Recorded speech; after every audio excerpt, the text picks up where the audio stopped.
आदरणीय आदरणीय राजीव जी, मले भैया, इमरान जी, दुबे जी, मिश्रा जी, विभाष भैया, आदरणीय दास साहब और मेरे युवा साथियों।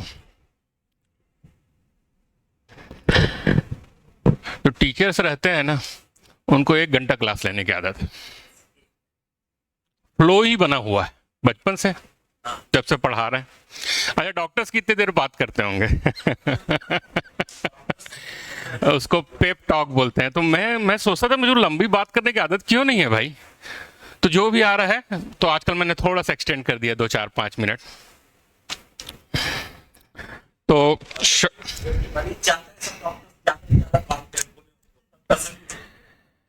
अच्छा, मले भैया और विभाष जी और दास साहब जी के जानकारी के लिए, अभी मैं आजकल मैं थोड़ा सा उभर गया हूँ। लोग सोचते हैं डॉक्टर है, डॉक्टरी ही करे, बाकी सब चीज़ों पे इन्वॉल्व मत हो। सेवा करना है तो निःशुल्क चिकित्सा शिविर करें, ओपिनियन मत दो भैया।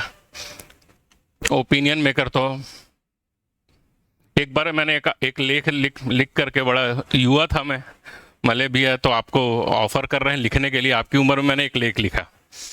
अब जो भी दिमाग लगाया, तो एक सज्जन थे, मेरे परिचित थे अखबार में, तो मैं उनके पास गया, साहब मैं उन्होंने देखा, बोला करते क्या हो? तो जानते थे मुझको, फिर मैं सर डॉक्टर हूँ। ये सब क्या लिखते हो, काम हम लोग को छोड़ो। ही डिस्करेज मी लाइक एनीथिंग।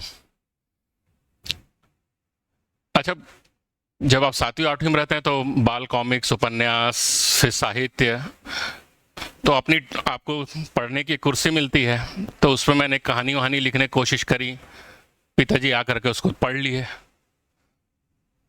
बोले अरे सब क्या बकवास तुम लिख रहे हो, पढ़ाई लिखाओ करो।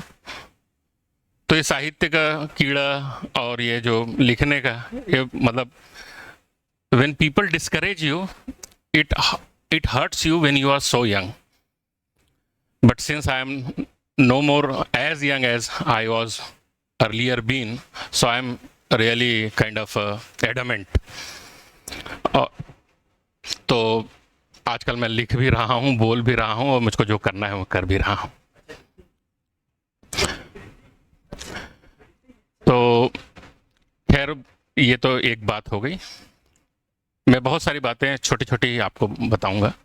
दूसरी बात, ये जो कंट्रीब्यूशन वाला है, तो जब मैं अभी पिछले बार मुझको जब बुलाया गया अभी प्रेस क्लब के कार्यक्रम में, तो मैंने वहाँ के प्रेसिडेंट साहब को बोला कि साहब ये तो बहुत पहले से ही है कि मेरे अस्पताल में जो भी प्रेस वाला अगर अपना सूचना दे करके आएगा तो हम उसका फ्री में इलाज करेंगे। तो फिर एक साथी ने बोला साहब ये प्रेस वालों से उलझो मत भैया, ये इलाज कम करेंगे, आपको साला एड ज़्यादा मांगेंगे। और ये बात सही भी है। एनीवे, तो ये बहुत पहले से ही है, पर ज़्यादातर प्रेस वाले बहुत रिच नहीं हैं। Most of the people are surviving through very hardships, and they are contributing this society as well, and they are more aware of what is going on. However they are not able to speak as loudly. Anyway, तो मैं आप सभी को भी, it's my offer, my privilege in fact, कि you people can come to our hospital and will treat you without consultancy.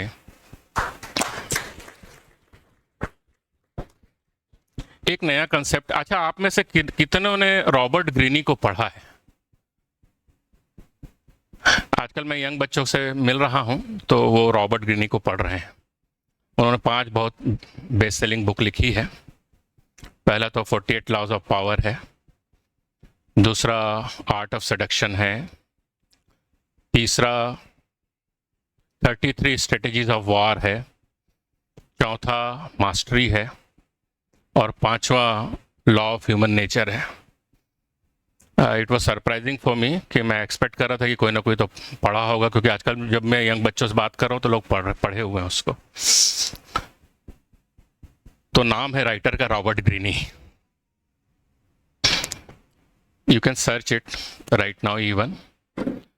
But he has written 5 books, out of 4 is bestseller, people tends to land into 48 laws of power. I would recommend you to go for a mastery, MASTERY, mastery by Robert Greene. It's a worthwhile, excellent book, and he has studied the masters of every field, virtually every field, except for spirituality, since he's a वो western writer है तो उनका spiritual उतना वो नहीं है मामला, पर उन्होंने मतलब गैलीलियो से लेके आइंस्टाइन, तो मास्टरी एक बुक है जो मैं स्ट्रॉन्ग रिकमेंडेशन है। कितने लोगों ने निकोलस नसीम तालिब को पढ़ा है? वो भी कंटेम्प्रेरी फिलोसफर हैं। अभी मोदी जी जब अमेरिका गए तो एलन मस्क के बाद उनको मिलने बोला। एलन मस्क आप जानते हैं कि पूरे हिंदुस्तान की जितनी टर्नओवर है, पूरे हिंदुस्तान की उससे ज़्यादा उसके कंपनी का टर्नओवर है। तो Elon Musk by virtue of money he is being invited to meet Modi ji because his planner mister Jaishankar and all they have plan to meet some of specific person next to Elon Musk. Talib was invited to meet him.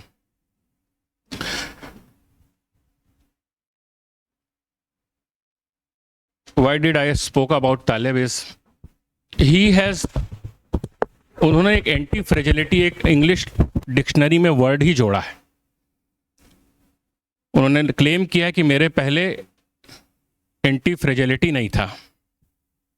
अच्छा ये बताइए कि एक बच्चा air condition astroturf में football सीख रहा है और एक बच्चा गांव के मैदान में पथरीले स्पेसली ग्रास वाले मैदान में फुटबॉल सीख रहा है, किसकी बॉडी की स्ट्रेंथ और किसका स्किल ज़्यादा अच्छा होगा? तो what does it mean? The more you encounter difficulties you become more capable of performing that skill.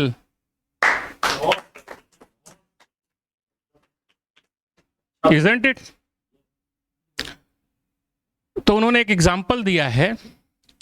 Fragile आपने सुना होगा, जब हम कांच के गिलास को ट्रांसपोर्ट करते हैं तो उसमें लिखा रहता है फ्रेजाइल, उस नीचे में क्या लिखा रहता है? Handle with care.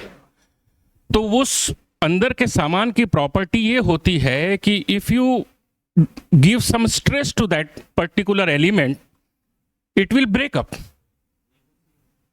If you put some stress to that element, the content inside the box or carrier will break. So if अगर कोई ऐसी चीज है जिस पे स्ट्रेस डालें और ब्रेक हो जाए, that is fragile. So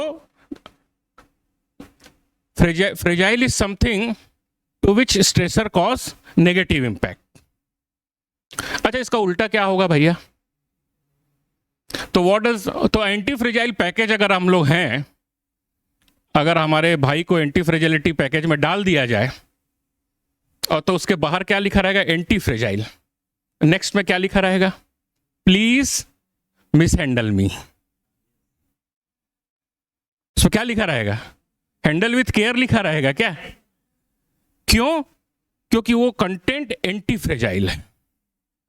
मतलब कोई भी स्ट्रेसर अगर उसके पास आएगा तो वो उसके क्वालिटी को पॉजिटिवली इंपैक्ट करेगा। Am I right? ये एक नेक्स्ट ये है कि हमारे जो एग्जिस्टेंस के 3 मेन डोमेन है। पहला है हमारा फिजिकल डोमेन, भौतिक अस्तित्व। दूसरा है हमारा साइकोलॉजिकल डोमेन, मानसिक अस्तित्व। और तीसरा है हमारा स्पिरिचुअल एग्जिस्टेंस। तो ये जो नीचे के दोनों डोमेन है ना, भौतिक डोमेन, फिजिकल एग्जिस्टेंस और साइकोलॉजिकल एग्जिस्टेंस, इसकी पॉजिटिविटी स्ट्रेस से बढ़ती है। तो जैसे मान लीजिए कि to a certain extent, not to a very extent, मतलब लोग बोलते हैं ना कि अगर तुम मर नहीं गए तो यू विल बिकम बेटर। जो वो फौजी लोगों को जब ट्रेनिंग दी जाती है ना, तो उनके ट्रेनर को ये पता रहता है कि हालांकि अगर मरेगा नहीं ना तो इसका स्ट्रेंथ बढ़ेगा ही।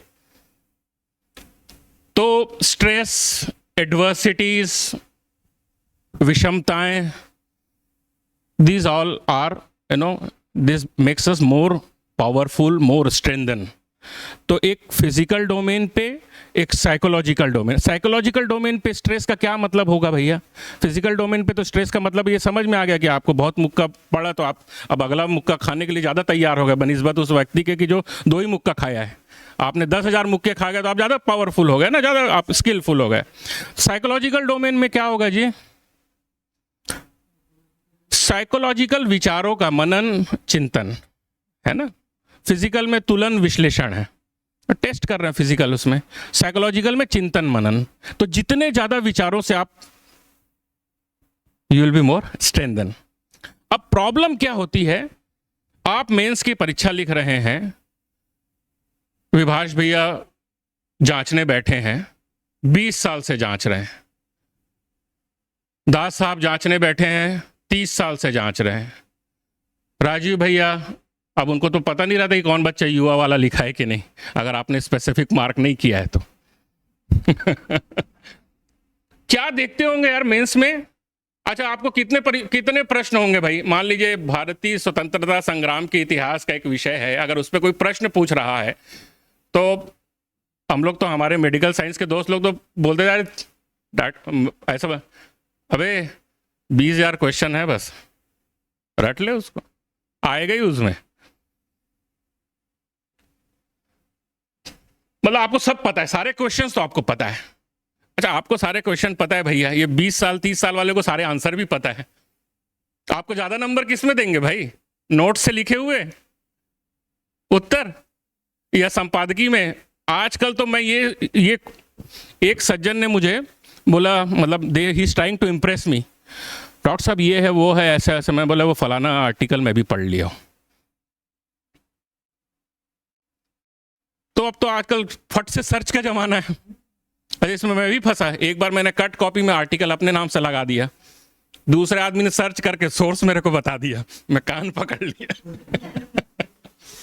तो क्या चीज वो एग्जामिनर देख रहा है? अभी मैं एक ऐसी पीएससी के बच्चों से बात करने के पहले मैं सर्च कर रहा था, तो वो ये देख रहे हैं जब आप उत्तर लिख रहे हैं तो आपका अपनी सोच का क्या कंट्रीब्यूशन है उस पर। क्योंकि तो 20 साल से उत्तर देख रहा है ना भाई, आपके पहले वाले का उत्तर उसने देख चुका, मतलब पहले सेशन का, जैसे जो सेलेक्ट हो गया है, जो आईएएस बन गया, उसने एक उत्तर लिखा हुआ है, बन गया है भैया, उसको तो उत्तर मालूम है, वो तो खट से समझ जाएगा कि भैया फलाना कोचिंग का उत्तर है। फलाना कोचिंग का उत्तर है, ये तो फलाना स्कूल ऑफ थॉट का उत्तर है। तो वो ये देख रहा है कि आपका क्या उत्तर है, मतलब आपका उस उत्तर में क्या कंट्रीब्यूशन है। उसका एक अंग्रेजी में शब्द मैं भूल गया हूं। तो आपका अपना कंट्रीब्यूशन कैसे होगा जी? अगर आप बोलेंगे कि नहीं, मेरे को राजीव साहब ने अंबेडकर जी के थॉट्स पे ऐसा बताया है, अब यही उत्तर मेरा सही, और लोग उस पर झगड़ जाएंगे। आजकल तो झगड़ने का बड़ा शौक है, क्योंकि खंडित सोच है। तो हमारे हिंदुस्तान की 2 खासियत है, विविधता। तो ये विविधता को आप इसमें घटा लीजिए थॉट्स आइडियोलॉजी में, और मेरे को, अगर मैं आपको कोई आइडियोलॉजी दे भी रहा हूं या दूंगा भी, तो मैं अपने अंदर आपके विवेक के प्रति पूरी आस्था रखता हूं। जो आदमी अपनी आइडियोलॉजी पढ़ा रहा है और बोल रहा है कि सिर्फ यही सही है, तो आपके विवेक का अपमान कर रहा है। तो विविधता हमारे यहां है। इतने जोश में के एक पॉइंट भूल गया मैं। हाँ, विविधता। दूसरा है, मैं लास्ट पॉइंट सर खत्म करूंगा। सर 10 मिनट हो गया क्या? 10 मिनट हो गया कि नहीं? हाँ, लास्ट पॉइंट। एक नए फिलोसफर हुए हैं, केन विल्बर, उन्होंने इंटीग्रल थ्योरी दी है। What did he say about integral theory? वो बोल रहे हैं कि 4 स्पेसिफिक डोमेन है, इस पे आपको एक्सपर्ट होना चाहिए। पहला डोमेन है grow up,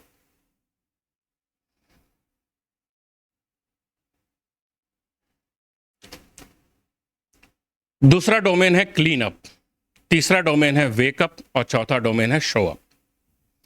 grow up, what does grow up means? Grow up means expanding your world view.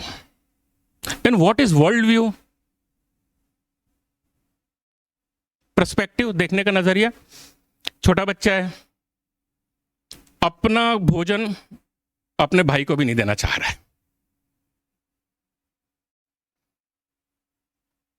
ज्यादा से ज्यादा मां को. अपने भाई को ही बोल रहा है कि ये मेरी मां है, तेरी मां नहीं. उसका एक व्यू है, वर्ल्ड व्यू, उसको दुनिया को देखने का नजरिया. It start from this level. हम सभी का ही है. फिर क्या होता है, भाई है, परिवार है, मैं, मेरी माँ, फिर मैं, मेरी माँ, अच्छा पिताजी, अच्छा भाई. आप अपने परिवार के लिए दूसरों झगड़ लेते हो. फिर स्कूल आते हो, अच्छा मेरा ग्रुप, अपना ग्रुप, अपने ग्रुप्स, अपने क्लास में अपने ग्रुप से दूसरे ग्रुप्स का झगड़ा. मतलब हम इसको अपना मानते हैं, हमारा व्यू इतना ही है, बाकी अपोजिट, अदर. फिर आप क्लास मॉनिटर बन जाते हो, मैं मॉनिटर बना रहा, अरे यार पूरी क्लास अपनी भाई, नहीं नहीं नहीं. फिर आप अगर कॉलेज स्कूल के कैप्टन बन जाते हो, स्कूल के प्रेसिडेंट बन जाते हो, नहीं अपना स्कूल यार, मैं सेंट पॉल में पढ़ा हूँ तो मैं क्लास का स्कूल का मैं वो था, तो मुझे एक रेड टाई दी गई थी. तो हमारे सभी दोस्त ना दानीगल सामने बैठे रहते थे. मेरे को जाने में बड़ी शर्म आती थी, क्योंकि मेरे को लगता था यार मैं तो स्कूल का रिप्रेजेंटेशन हूं ना, उसकी इज्जत रखनी पड़ेगी. तो मेरा व्यू हमारे स्कूल की तरफ था. फिर आप और पढ़ते हैं, कॉलेज में जाते हैं, फिर क्या होता है, आपका टाइटल साहू है, तो साहू समाज. साहू समाज, अच्छा साहू समाज, ठीक है भैया. बंजारे जी हम सतनामी हैं, झा साहब है, नहीं हम तो सर्वश्रेष्ठ हैं. अच्छा तुम छत्तीसगढ़िया हो,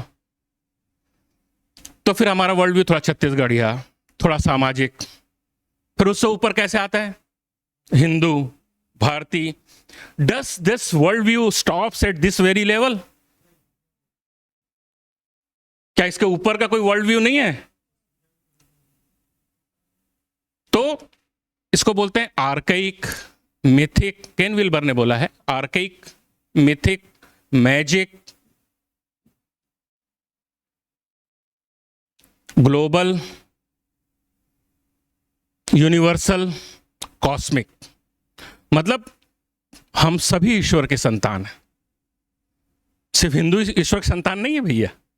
अच्छा सिर्फ जो लिविंग बीइंग हम ह्यूमन है, ह्यूमैनिटी, क्या मानव मात्र ही ईश्वर की संतान है?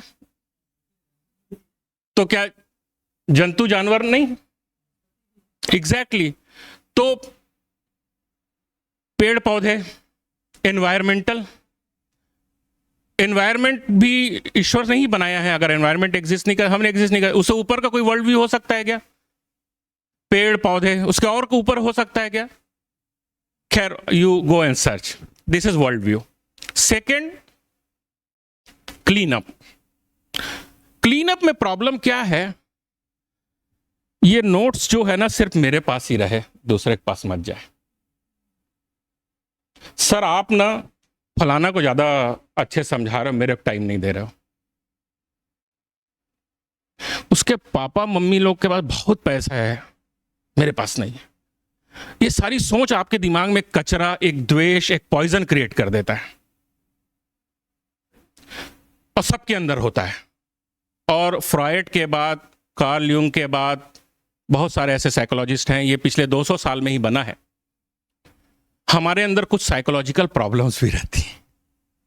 उसको, उसका कंपोनेंट उसने बोला क्लीन अप. क्लीन अप क्या है? Let go. ठीक है ना यार, सर से पूछ लेंगे, अब वो नहीं बता रहा है, सर से बता देंगे, कोई बात नहीं, लाइब्रेरी में मिल जाएगा. अच्छा कोई बात नहीं, मैं तेरे को बता देता हूं. है ना, क्लीन अप, साइकोलॉजिकल क्लियरेंस. आपके अंदर जो कचरा है साइकोलॉजिकल, और सबके अंदर है, मेरे अंदर भी. तो you have to clean it up. अगर आप, कई लोग आप देखना वर्ल्ड व्यू बहुत अच्छा है, लेकिन अंदर कचरा भरा हुआ है. आप ना उसकी आइडेंटिटी आप ले ही आता है वो. तो तीसरा है वेकअप. What is wake up?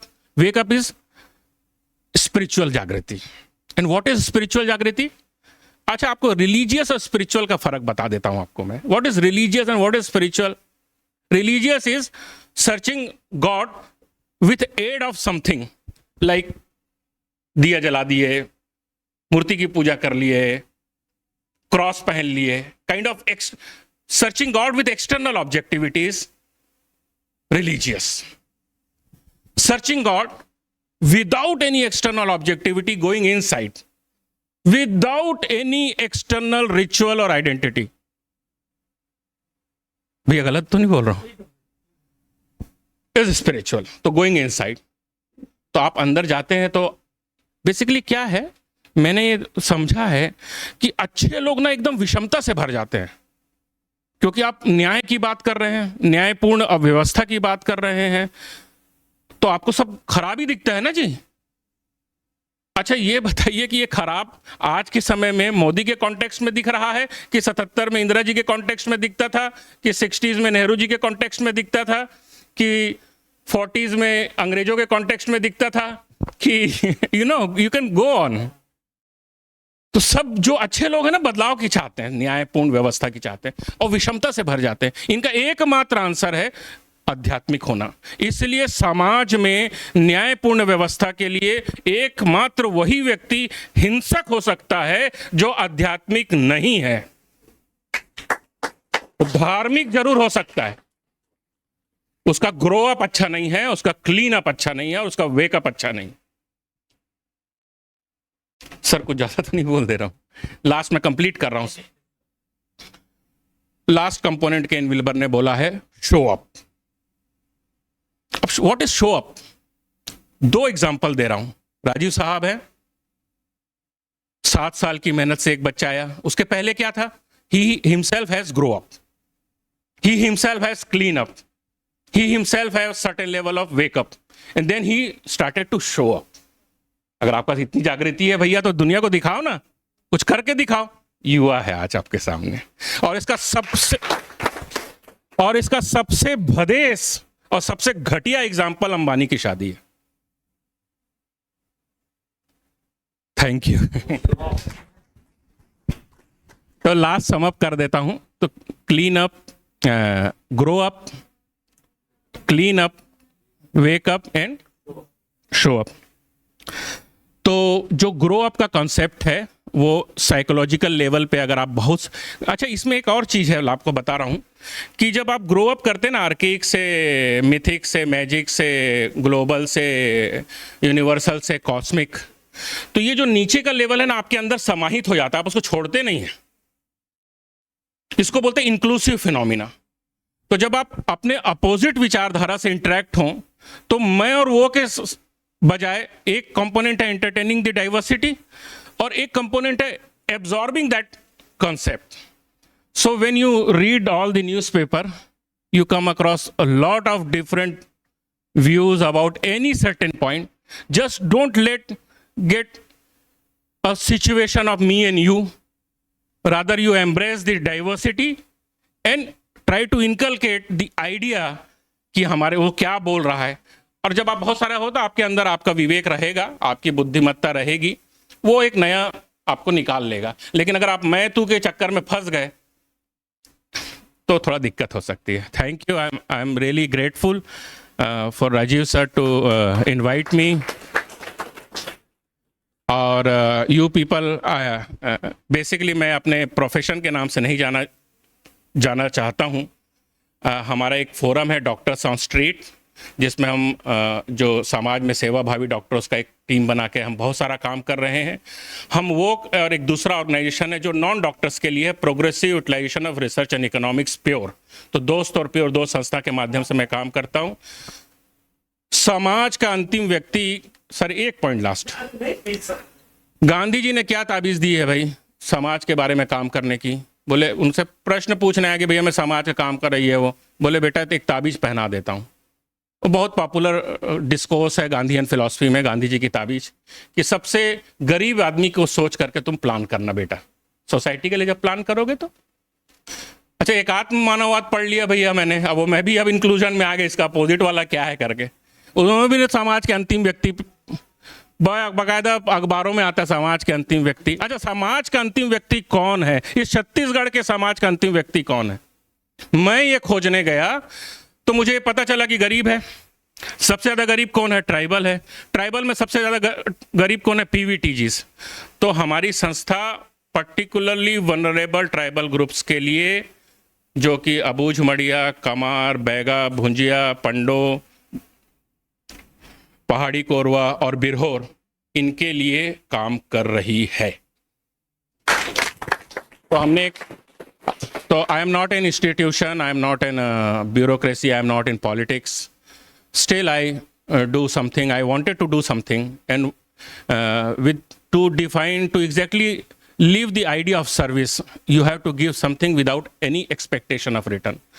तो आजकल सर मैं अपना परिचय ऐसे ही देता हूँ कि दोस्त और प्योर के संयोजक हैं। तो आप सभी you people are invited at our hospital at any setting, you are all welcome. अच्छा, अस्पताल में बुलाने से लगता है कि यार तो कभी मैं आपको बुलाऊंगा अपने कार्यक्रमों में, इसलिए 2 फोरम का नाम बताया, कभी ऐसा लगेगा तो मैं आपको बताऊँ। Thank you.